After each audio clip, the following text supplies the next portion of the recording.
Halo, assalamualaikum warahmatullahi wabarakatuh. Waalaikumsalam warahmatullahi wabarakatuh. Sehat Pak Hernawan Yuli Ramadi. Alhamdulillah sehat Pak Agus Susanto. Ya, jadi kali ini kita akan membahas ini Mas, tandan berduri. Hmm. Kenapa kok kelapa sawit itu punya tandan yang berduri-duri dan apa penyebabnya gitu kira-kira. Ini supaya tambahan ya kan Mas. Nah, Iya, supaya kalau mengatasi itu betul gitu kan harus tahu penyebabnya ya kan Mas. Iya, kita kan dulu keliling Indonesia untuk melihat tandan-tandan yang berduri ini. iya. Jadi ini mohon penjelasannya Pak Hernawan. Ini yang di belakang background saya ini kan ada beberapa ini Mas. Iya. Ya, ini yang paling nampak ya Mas ya, biar ini yang paling kanan atas ini, kemudian sebelahnya, kemudian perbandingan di bawahnya. Iya, Pak.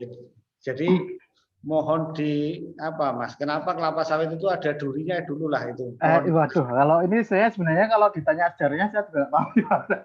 Tapi Oh, secara iya. biologis kan Pak memang di palma terutama ya Pak, di palma itu famili palma itu kan banyak durinya. Contohnya aja di salak Pak. Salak juga banyak durinya Pak. Itu kan Oh juga. iya, iya. Terus kurma, kurma itu juga daunnya berduri itu, lebih tajam-tajam lagi itu kalau daunnya itu di pangkal batang. Terus, nah tandan sawit itu juga berduri. Mungkin secara biologis Pak, mungkin evolusinya dulu itu memang berguna untuk menghalau hama ataupun pemangsa sawit Pak. Oh, ada maksudnya ternyata ya kan Mas. Ya kan Pak, kadang evolusi itu kan kadang ada maksudnya nggak mungkin juga kan Pak dia membuat sesuatu organ yang tidak berfungsi gitu kan Pak. Oh ya. Ya, jadi mesti ada maksud tertentunya dan salah satu ya memang tanaman-tanaman yang berduri itu kadang kan menjadi mangsa dari mamalia yang biasanya memakan itu Pak. Jadi kalau yang kita lihat di acara dokumentasi di TV itu kan ada asam Jawa itu dimakan di berapa gitu. Dan mereka itu ternyata agak terganggu dengan adanya duri-duri pada asam Jawa. Nah itu juga terjadi pada kelapa sawit. Nah Ya. tentu ada masing-masing mempunyai karakter Pak di individu kelapa sawit itu tergantung dari varietasnya atau dari asal usul habitusnya, dari habitatnya dari mana saja. Jadi tidak semua tandan sawit itu memiliki karakter duri yang sama Pak, jadi berbeda-beda. Jadi masing-masing memiliki ciri-ciri sendiri. Oh, ya. Jadi Berarti kesimpulannya ada yang memang berduri ya Mas ya gitu. betul Pak, jadi memang ada yang setelah kami pernah melakukan pengukuran dan ataupun penghitungan duri Pak dari tandan kelapa sawit itu ada yang panjang-panjang kecil, ada yang panjang itu ada durinya itu di bawah durinya itu ada anak durinya lagi, Oh. kemudian ada juga yang pendek-pendek tumpul dan ada yang sangat jarang. Jadi ada yang duri kelapa sawit itu bisa dibagi-bagi Pak, ada yang Oh. satu spikelet itu durinya cuma satu, ada Oh. yang ada anak durinya di bawahnya lagi, jadi dari spikelet ada muncul di bawahnya ada durinya lagi.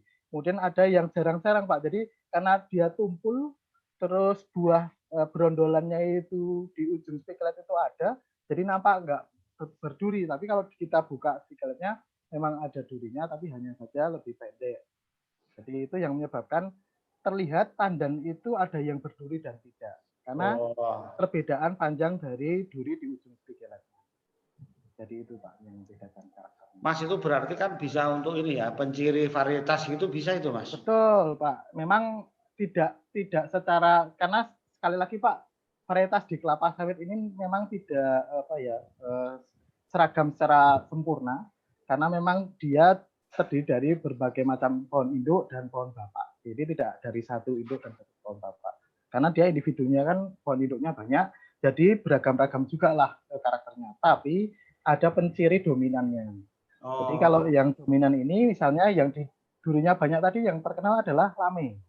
Oh. Varietas lame itu terkenal buah sandannya itu agak lebih kecil, banyak dan durinya jadi panjang. Karena tadi itu terkenal kecil tadi.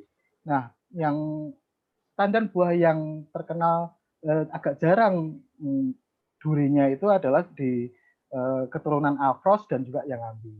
Jadi ada tandan-tandan yang cukup besar itu biasanya durinya tidak sepanjang tandan-tandan yang lebih kecil. Itu, Pak. Ini Mas Wawan gambar ini kan, ini yang Betul, paling Pak. atas itu kan berduri ini loh, tapi kan penuh isinya kan gitu. Ya, betul. Yang sebelah Wah, kanan kan itu memang, yang di gambar bawah itu, Pak, itu sebagai contohnya. Yang kanan bawah itu adalah duri tandan yang berduri banyak dan ini yang berduri banyak, panjang. ini kan memang tidak berduri, ya kan Ya, Mas. ya, Pak. Untuk mana sih Mas berduri sama enggak? Nah, ini, Pak. Kalau untung-untungan tergantung ini juga, Pak. Kalau pemanen yang kita pernah tanyai, tentu mereka akan memilih yang tidak berduri, Pak. Karena kan Kalau pemanen senang yang tidak berduri. iya, Pak, tentu saja, Pak. Tapi kalau di daerah yang banyak tikusnya, banyak tupainya, Nah, benar itu lah.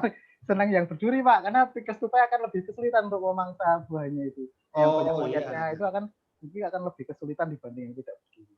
Kita Gitu. aja Mas, kalau mau masuk kebun salak itu udah males Mas. Nah, Ya kan? itu, Pak. Kalau udah durinya banyak, nanti salaknya itu pun ada duri-duri kan gitu. Iya. Nah, Jadi mau masuk sebentar aja udah berapa duri yang harus dicabuti kan, Pak. ya. Iya. Tapi Mas, itu kan sekarang kan harus kita bedakan loh Mas. Karena ada Pak sawit saya itu jadi ini loh berduri seperti yang digambar di atas saya persis ini loh Mas. Iya, betul, Pak. Ini Betul. kan ini berduri tapi banyak juga ini loh Mas. Tidak ada buahnya yang jadi. Iya. Jadi, Kalau Pak, tidak ada buah jadi terus berduri kira-kira gitu Mas. ya, ya, itu kan hanya mungkin fenomena yang tidak terjadi terus-menerus juga kan, Pak. Iya, ya. Itu kan pasti akan ada pengaruh dari lingkungan, dari penyerbu, dari juga kondisi kesehatan tanamannya, gitu kan, Pak. Nah, itu kan sebenarnya sama saja. Tadinya itu juga berduri. Hanya saja waktu dia fruit set-nya itu penuh, duri itu tidak nampak, Pak. Iya. Nah, begitu fruit set-nya berkurang, terus pikeletnya kosong-kosong, floretnya nampak, akhirnya durinya jadi kelihatan banyak sekali. Nah, itu tadi Mas, jadi nampak dominan berduri karena dominan dia karena yang daripada jadi ya kan. Tapi secara biologis jumlahnya sama aja Pak antara yang di iya, tanaman iya. yang sama, buahnya jumlah durinya yang fruit set-nya rendah maupun tinggi itu sama. Biasanya sama. Hanya saja yang membedakan adalah yang satu karena fruit set-nya rendah tidak terjadi buah, makanya durinya lebih nampak terlihat. Nah, kalau ada fruit set-nya tentu duri itu akan tertutupi oleh buah-buah yang jadi. Iya. Iya. Terima kasih Pak Hernawan sudah menjelaskan mengenai kelapa sawit yang berduri-duri ini. Iya. Ya. Nanti kami lain lagi pokoknya tanya-tanya tentang kelapa sawit. Wah, kenapa nanti tangkainya panjang begitu misalnya. Sekarang bahasan kita mengenai kenapa berduri. Ya, kan? Ya.